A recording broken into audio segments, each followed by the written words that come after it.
This is Matt, and this will be a video on how to download OneDrive. So Microsoft OneDrive, I'm right here on the main downloads page for OneDrive. You can check out the pricing and stuff there.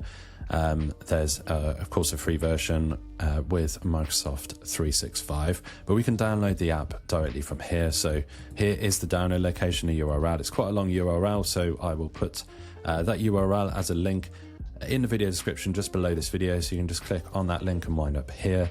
Now there's a ton of different information here. It tells us that we can back up photos and videos, we can access and edit files from anywhere, and we can digitize our life, your life, whatever that means.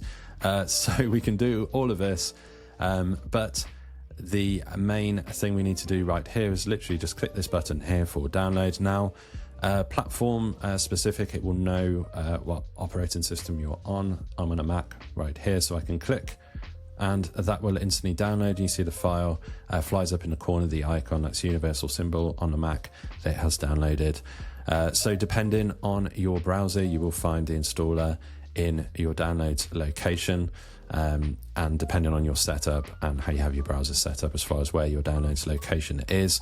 I have Google Chrome on this Mac, so it goes directly to the main downloads folder. Your downloads location might be different. Hopefully you found this video on how to find and download Microsoft OneDrive useful. If you have, drop this video a like and subscribe to the channel for more videos just like this.